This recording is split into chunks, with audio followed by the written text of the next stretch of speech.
ഞാൻ ഇവിടെ തന്നെയുണ്ട് സിദ്ധാർത്ഥ്. ഒരു ഞെട്ടലോടെ അമ്മയും ഗൗരിയും ആ കൈകളുടെ ഉടമയെ നോക്കി. സിദ്ധാർത്ഥിന്റെ മുഖം പുഞ്ചിരി കൊണ്ട് പ്രസന്നമായി. സിദ്ധാർത്ഥ് പതിയിരിക്കാൻ ശ്രമിച്ചുകൊണ്ട് അവളുടെ കൈകളെ താങ്ങി. അയ്യോ സിദ്ധാർത്ഥ്, വേണ്ട, കിടന്നോ. ഗൗരിയുടെ കണ്ണുകൾ സിദ്ധാർത്ഥിന് അഭിമുഖമായി നിൽക്കുന്ന അനന്യയിലേക്ക് ആയിരുന്നു.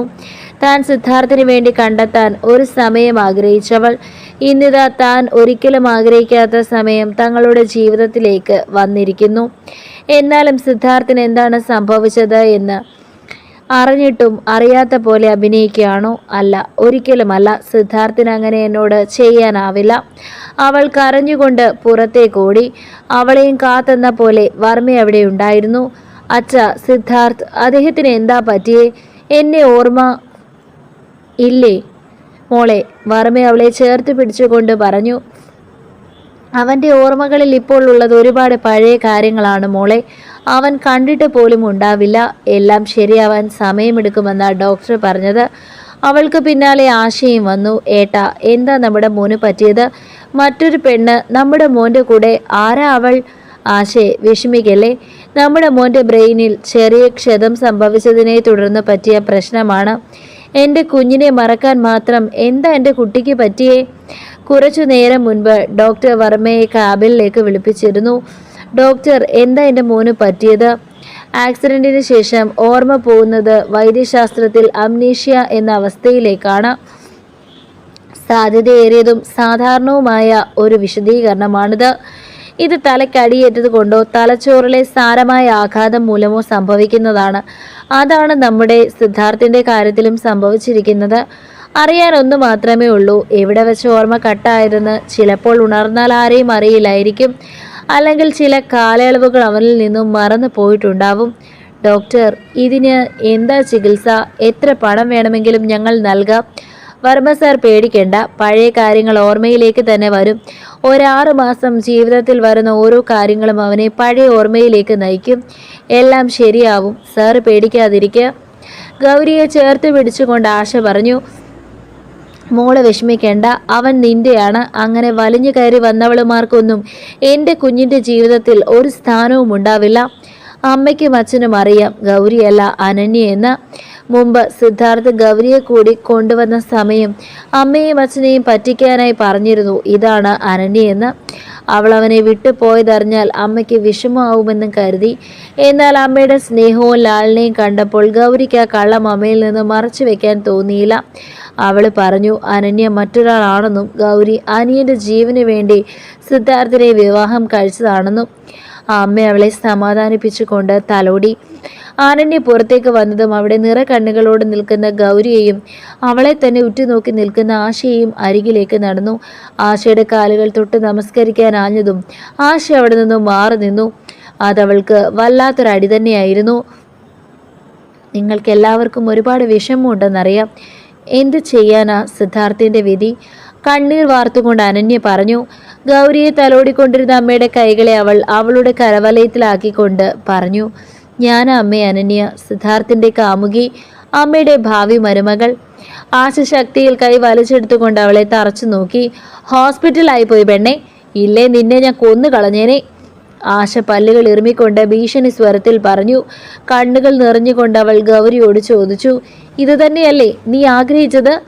എൻ്റെ സിദ്ധുവിനെ നീ എന്നിൽ നിന്നും തട്ടിയെടുത്തു, ഇപ്പോൾ എൻ്റെ അമ്മയെയും. ഗൗരി കണ്ണുകൾ കിറുക്കിക്കൊണ്ട് അവളെ നോക്കി. എന്തൊരഭിനയമാണ് ഈ പെണ്ണ്, അവൾ മനസ്സിൽ ചിന്തിച്ചു. ഏതാനും മണിക്കൂറുകൾക്ക് ശേഷം സിദ്ധാർത്ഥിനെ റൂമിലേക്ക് മാറ്റി. ഡോക്ടർ ആഹാരം എന്തെങ്കിലും കഴിക്കാൻ കൊടുക്കാൻ പറഞ്ഞിരുന്നു. ആശ പൊടിയേരി കഞ്ഞി ചൂടാറ്റിക്കൊണ്ട് ഗൗരിയുടെ കൈകളിലേക്ക് നൽകി. അവളത് വാങ്ങി സിദ്ധാർത്ഥിനടുത്തേക്ക് നടന്നുകൊണ്ടിരിക്കെ അവൾക്ക് മുന്നിലേക്ക് അനന്യ വന്നു നിന്നു. നിന്റെ സമയം കഴിഞ്ഞു, ഇനി നീ ഈ അനന്യയുടെ കളിയാണ്. അതിങ്ങി താ ഗൗരി മോളെ. അവൾ ഗൗരിയുടെ കയ്യിൽ നിന്നും കഞ്ഞി ഒഴിച്ച പാത്രം വാങ്ങിക്കൊണ്ട് സിദ്ധാർത്ഥിന് നേരെ നടന്നു. സിദ്ധു, കഞ്ഞി കുടിക്കാം. അവൻ ചിരിയോടെ അവളുടെ കൈകൾ പിടിച്ചുകൊണ്ട് അവൻ്റെ അടുത്തേക്ക് ഇരുത്തി. ഗൗരിയുടെ ശരീരം മുഴുവൻ അടിമുടി വിറച്ചു കയറുന്നുണ്ടായിരുന്നു.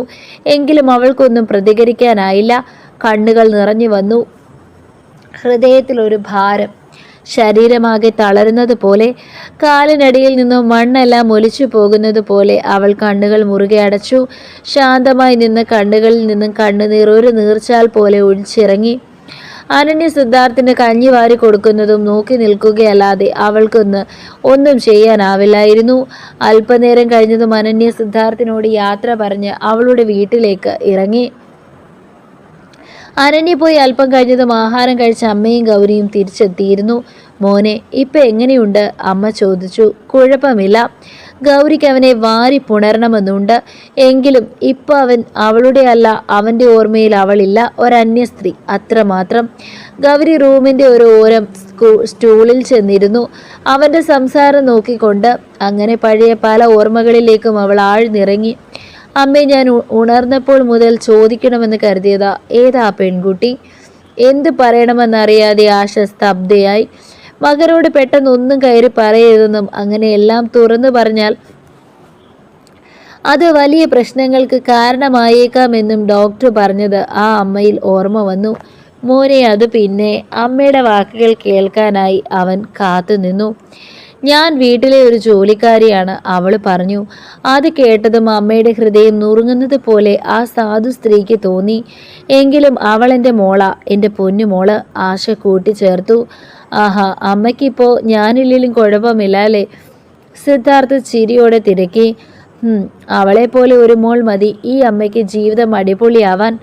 അമ്മയ്ക്ക് അവളെ നന്നായി ഇഷ്ടമായെന്ന് തോന്നുന്നു. പിന്നില്ലാതെ. സിദ്ധാർത്ഥ് അവളെ ഒന്ന് നോക്കി. ശേഷം അവളിൽ നിന്ന് മുഖം മാറ്റി. നല്ല ഫുഡ് എന്തെങ്കിലും കഴിക്കാൻ തോന്നുന്നുണ്ടമ്മ? ഈ ഹോട്ടൽ ഫുഡ് എനിക്ക് ഇഷ്ടമല്ലെന്ന് അമ്മയ്ക്ക് അറിയുന്നതല്ലേ? അത് പറഞ്ഞപ്പോഴാ മോനെ, ആ മോള് നന്നായി കുക്ക് ചെയ്യും, അവളെ കൊണ്ട് ഉണ്ടാക്കിക്കാം. അത് കേട്ടതും ഗൗരിയുടെ മുഖം തെളിഞ്ഞു. കണ്ടിട്ട് അങ്ങനെയൊന്നും തോന്നുന്നില്ല, സിദ്ധാർത്ഥ് ഗൗരവത്തോടെ പറഞ്ഞു. ലുക്കിലല്ല, വർക്കിലാണ് കാര്യം, അമ്മ പറഞ്ഞു. ഗൗരിക്ക് ഇങ്ങനെ ഒരു സിദ്ധാർത്ഥിനെ കണ്ടിരിക്കാനും കേൾക്കാനും ആവുന്നില്ലായിരുന്നു. അവൾ അമ്മയോട് യാത്ര പറഞ്ഞ് വീട്ടിലേക്ക് ഇറങ്ങി. പതിവ് പോലെ അവൻ്റെ ബോഡി ഗാർഡ്സ് അവളുടെ കൂടെ തന്നെ ഉണ്ടായിരുന്നു. ഇനി ഇതിൻ്റെ ആവശ്യമില്ല, നിങ്ങൾ പൊയ്ക്കോളൂ. പക്ഷെ അവരാരും പിന്തിരിഞ്ഞില്ല. അവളെ നോക്കാൻ നിയോഗിച്ച എല്ലാവരും അവളെ ഫോളോ ചെയ്തു നടന്നു. കണ്ണുകൾ നിറഞ്ഞുകൊണ്ട് കരച്ചിലടക്കാനാവാതെ അവൾ അവരോട് ആക്രോശിച്ചു. നിങ്ങളോടല്ലേ പോകാൻ പറഞ്ഞത്? സോറി മാഡം, ഇത് സിദ്ധാർത്ഥ് സാറിൻ്റെ ഓർഡറാണ്. അതിന് എൻ്റെ സിദ്ധാർത്ഥ് എവിടെ? എല്ലാം കഴിഞ്ഞില്ലേ?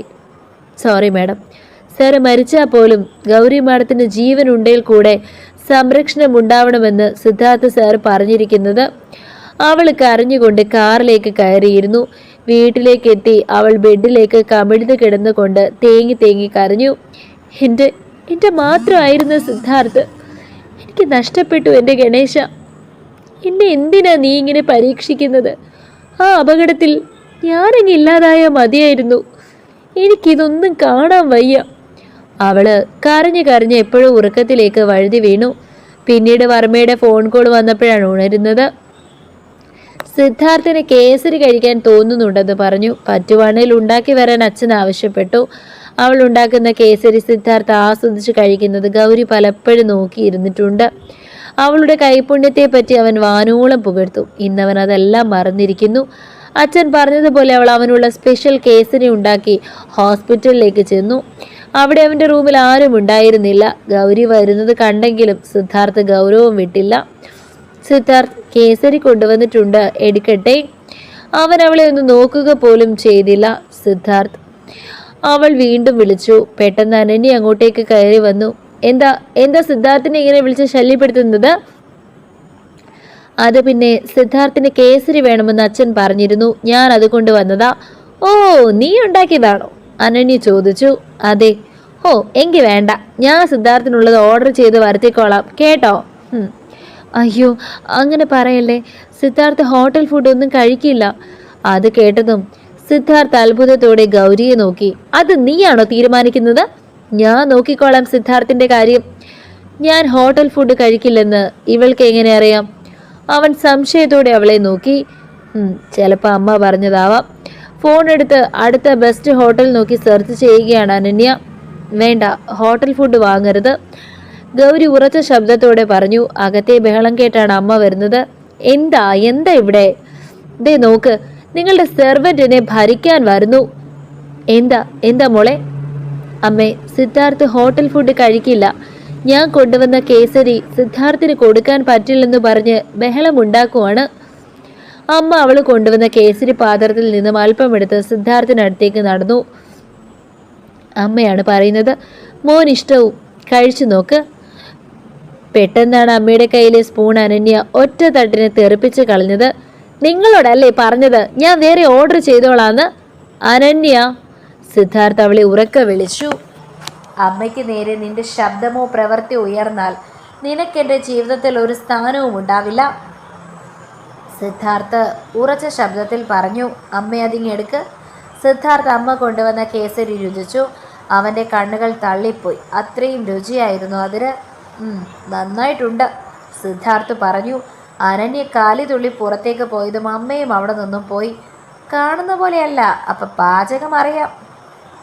എന്തായാലും നന്നായിട്ടുണ്ട്, സിദ്ധാർത്ഥ് അവളെ നോക്കി പറഞ്ഞു. അവൾക്കത് വല്ലാത്ത സന്തോഷം തന്നെയായിരുന്നു. കാണുന്നത് പോലെയല്ല, അപ്പോൾ പാചകം അറിയാം. സിദ്ധാർത്ഥ് മയങ്ങി ഉണർന്നപ്പോൾ അവൻ കണ്ടത് കരഞ്ഞുകൊണ്ട് അവനോട് പരാതികൾ പറയുന്ന ഗൗരിയാണ്. എന്നെ അദ്ദേഹത്തിൻ്റെ ഓർമ്മയിൽ പോലും ഇല്ലാമൻ. അവൾ പൊട്ടിക്കരഞ്ഞുകൊണ്ട് മുഖം പൊത്തി. സിദ്ധാർത്ഥ് അവൾ ആരെ പറ്റിയാണ് പറയുന്നതെന്നറിയാതെ ആശയക്കുഴപ്പത്തിലായി. സിദ്ധാർത്ഥ് ഉണർന്നത് കണ്ട അവൻ അവൻ്റെ അടുത്തേക്ക് ദൃഢമായി ചെന്നു. സിദ്ധു എടാ. അവൻ എന്തു പറയണമെന്നറിയാതെ തപ്പിത്തടഞ്ഞുകൊണ്ട് തുടങ്ങി. സിദ്ധു, നിനക്കെന്നെ അറിയുമോടാ? അവൻ, നിനക്കെന്നെ പ്രാന്തായോ? അപ്പം നിനക്കെന്നെ ഓർമ്മയുണ്ട്? പിന്നല്ലാതെ എനിക്ക് എല്ലാവരെയും ഓർമ്മയുണ്ട്. ഒരു ആക്സിഡൻറ്റ് പറ്റിയെന്ന് വെച്ച് ഓർമ്മ പോകുമോ പൊട്ട? എന്നാ ഇവളാരാ? പറ പറ, അവൻ ഗൗരിയെ കാണിച്ചുകൊണ്ട് ചോദിച്ചു. സിദ്ധാർത്ഥ് അവനെ കടുപ്പിച്ചു നോക്കി. രാവിലെ സ്ഥിരമായി കഴിക്കേണ്ട ഗുളിക കഴിച്ചില്ലെന്ന് തോന്നുന്നു, സിദ്ധാർത്ഥ് കളിയാക്കി പറഞ്ഞു. ബെസ്റ്റ്. അവനെ കണ്ടില്ലെന്ന് വിചാരിച്ചിരിക്കുകയായിരുന്നു. ആ ശബ്ദം അവൻ്റെ ചെവികളെ അസ്വസ്ഥമാക്കി. അവൻ ഞെട്ടലോടെ തിരിഞ്ഞു നോക്കി.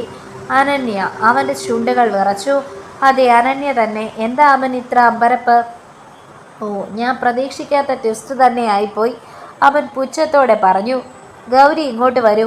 അവൻ അവളെ വിളിച്ചുകൊണ്ട് പുറത്തേക്കിറങ്ങി. ഇവളെ എന്തിനാ ഇങ്ങോട്ട് കയറ്റിയത്? ഞാനല്ല അമൻ. ഞങ്ങൾ പോലും പ്രതീക്ഷിക്കാത്ത സമയത്തായിരുന്നു അവളുടെ വരവ്.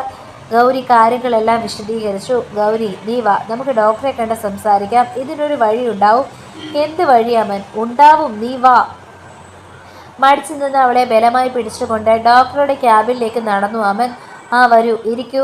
ഡോക്ടർ, ഞങ്ങൾ സിദ്ധാർത്ഥിൻ്റെ കാര്യങ്ങളൊന്ന് വ്യക്തമായി അറിയാനാണ് വന്നത്. ചോദിക്കൂ ഡോക്ടർ. ഇനി എങ്ങനെയാണ് സിദ്ധാർത്ഥ് പഴയ ജീവിതത്തിലേക്ക് തിരികെ വരിക? അതെല്ലാം നിങ്ങളുടെ ശ്രമങ്ങൾ പോലെയായിരിക്കും. പഴയ ഓർമ്മകൾ അവനിൽ നിങ്ങൾ പുനഃസൃഷ്ടിക്കണം.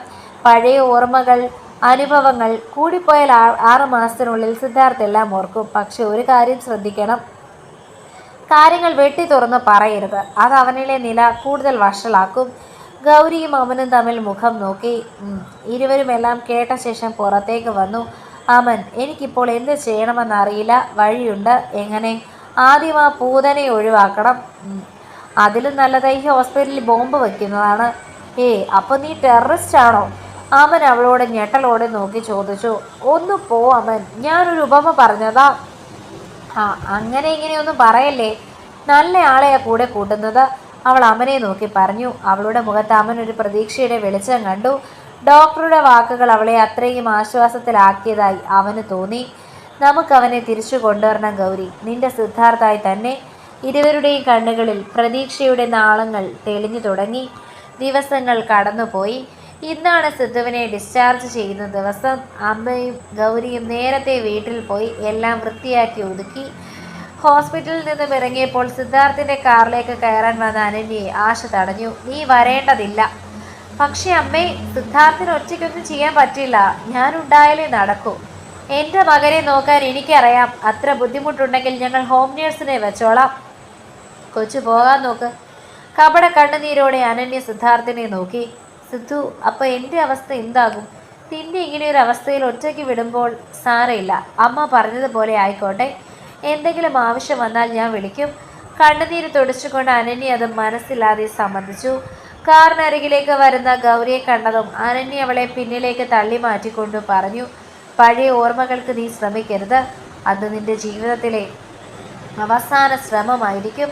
ഗൗരി അവളുടെ നേർക്ക് നോക്കി. വല്ലാത്ത പേടിയാണല്ലോ. നിന്റെ ഈ നാടകം അധികം പോവില്ല.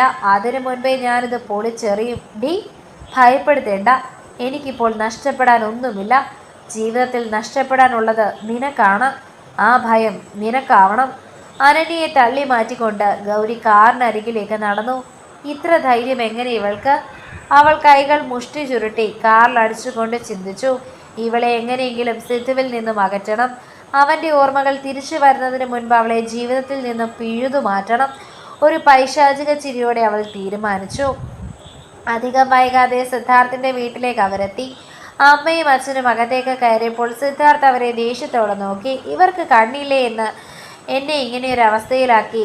എങ്ങനെ അകത്തേക്ക് പോകാൻ തുടങ്ങി തോന്നി? കാറിൽ നിന്നും ഇറങ്ങാൻ മടിച്ചെന്ന സിദ്ധാർത്ഥിന് മുന്നിൽ കൈ നീട്ടിക്കൊണ്ട് ഗൗരി നിന്നു. വരൂ. അവളുടെ കൈപ്പത്തികൾ കണ്ടപ്പോൾ അവൻ അല്പം ചിരിച്ചു. ഇഷ്ടം കൊണ്ടല്ല, കളിയാക്കി. ഒരു പുച്ഛച്ചിരി. താങ്ങുമോ പെണ്ണേ നീ? അവൾ മറുപടി പറയാതെ അവനെ ചേർത്ത് പിടിച്ചുകൊണ്ട് കാറിൽ നിന്നിറക്കി. പതിയെ അവനൊരു ഊന്നുവടി പോലെ അവളെ ആശ്രയിച്ച് നടന്നു. അവളുടെ മൊഴിയുടെ സുഗന്ധം മുൻപ് എവിടെയോ അനുഭവിച്ചതുപോലെ തോന്നി. ഇന്നലെ മുതൽ വല്ലാത്ത ആശയക്കുഴപ്പത്തിലായിരുന്നു. സിദ്ധാർത്ഥിന് ചോദിക്കണമെന്നുണ്ടായിരുന്നെങ്കിലും ഇപ്പോൾ അവൻ പഴയ സിദ്ധു അല്ല, ഗൗരവമുള്ള സിദ്ധാർത്ഥ് വർമ്മയാണ്. അകത്തേക്ക് കയറുന്നവരെ അമ്മയെയും അച്ഛനെയും അവൻ കടുപ്പിച്ചു നോക്കി. ഗൗരി അവനെ ഇരുത്തി അടുക്കളയിലേക്ക് പോയി. നല്ല ആളുകൾ തന്നെ മോനെ. കാറിൽ നിന്ന് ഇറക്കാൻ പോലും തോന്നിയില്ലല്ലോ. ഓ, അതിനല്ലേ ആ കൊച്ചു പെണ്ണ്. ആ ബെസ്റ്റ്. ഈ ഈർക്കിളി പോലത്തെ പെണ്ണോ? അല്ലെങ്കിൽ നിന്റെ ബോഡി ഗാർഡ്സിനെ വിളിക്കാമായിരുന്നല്ലോ. അപ്പോഴാണ് ചില പഴയ സംഭവങ്ങൾ അവൻ്റെ മനസ്സിൽ തെളിഞ്ഞത്. ഇവിടെയുള്ള സെർവൻസ് എല്ലാം എവിടെ? എല്ലാവരും പോയി. ഇപ്പോൾ ഈ കുട്ടി മാത്രം മതി. അസുഖം വലുതായപ്പോൾ ആളുകളെ കുറച്ചു. ആളുകൾ കൂടുതലായാൽ ഇൻഫെക്ഷൻ വരാൻ ഇടയുണ്ട്. എന്താ?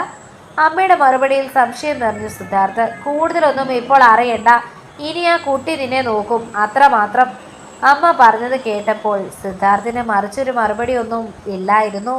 തുടരും. അടുത്ത ഭാഗങ്ങൾക്ക് വേണ്ടി ചാനൽ സബ്സ്ക്രൈബ് ചെയ്യാൻ മറക്കല്ലേ.